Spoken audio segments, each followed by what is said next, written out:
Well, joining me is Cregeen, the Minister for Home Affairs, and we're talking about the news that's coming out about combining all the different services. So we've got the ambulance, fire and police, and you want to make this Blue Hub together thing. Yep. And particularly, of course, the ambulance thing on Peel Road, that's sort of the headline I saw really was about.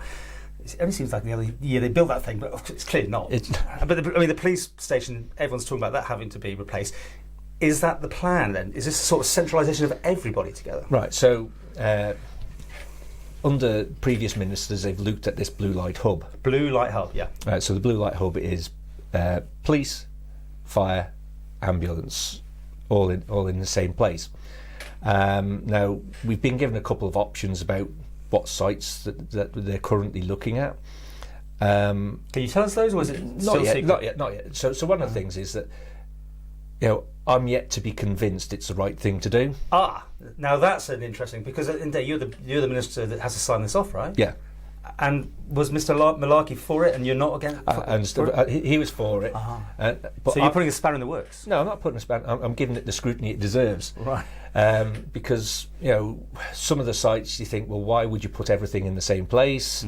Mm-hmm. You know, and but it's worked well for the Emergency Control Centre, right? I mean, or is that completely not in the same conversation?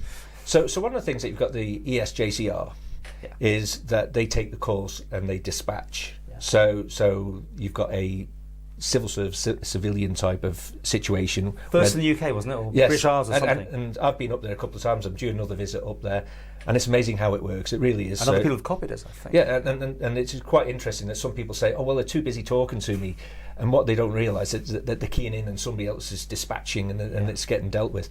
And they deal with things like, you know, if somebody's having a heart attack and they're waiting for an ambulance. So that brought the logistics of different people doing the same job almost. But this is different, right? This is because you'll have three different services. So ESJCR is a dispatch centre. Yeah.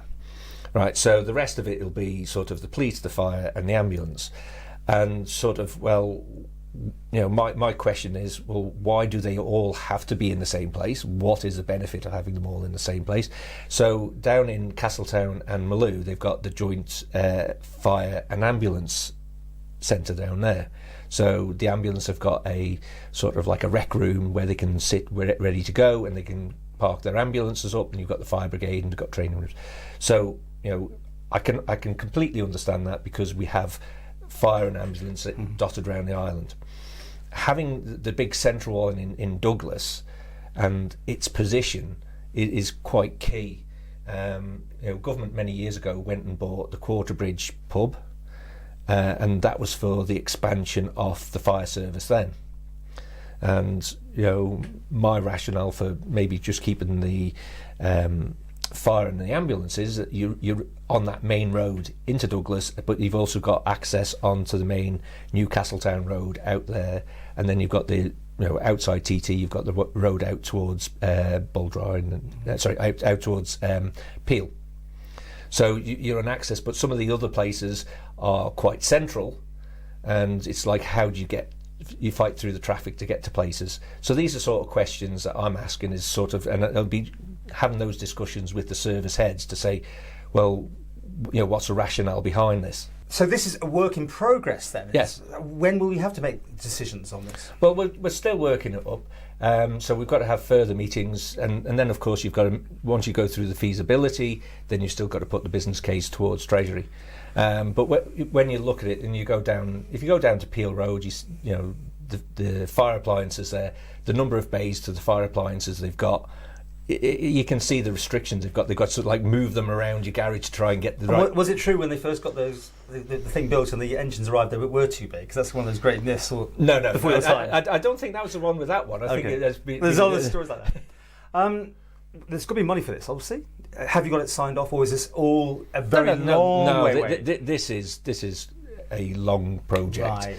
So what you're looking at the moment, it's a feasibility study. So it's before you get to any design, so it's looking at sites, it's looking about what sort of building you're going to have, because when you look at the fire service and the ambulance service, you know, the ambulance just need a garage and somewhere to sort of, as a rec room. You know, the fire brigade, a garage, They need a training room. They need all the bits and pieces there. Now, when you're looking at the police, their needs are greater, for office space and other interview and all those sort of things. So their needs are totally different.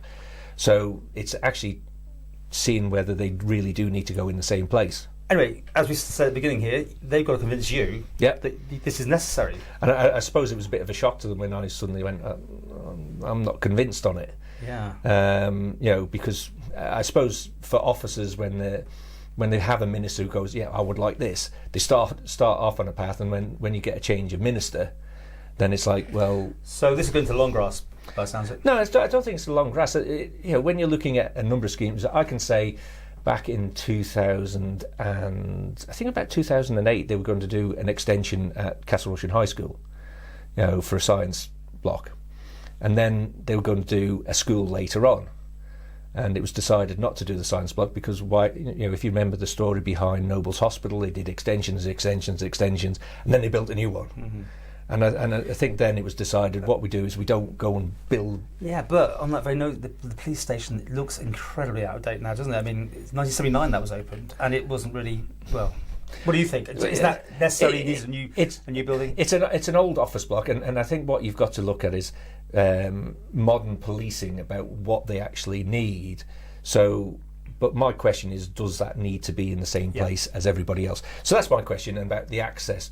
Because if for instance you were to put the fire service up on that, you've got the TT and you've got Manx Grand Prix, so you've got 2 weeks where the roads, like people said about the hospital, the hospital's in the middle of the TT course. Yeah, and so that's a whole nother discussion about that road, isn't it? And it is, but what you've got is we've got to look through that and say, is that the right space? Now, do you make the allowance for 4 weeks a year the road's going to be closed because it's got decent access for the rest of the year? Right. And how do you explain that to the public? Because I can just imagine the first call, if we went and said, right, we're going to put everything up by the police station, people go, but the it's going to be closed for 4 weeks of the year. How's that going to work? Mm-hmm. So you've got to, I think, if you were to put it up there, you would have to explain all of that. So that's the rationale that we were sort of challenging all the time.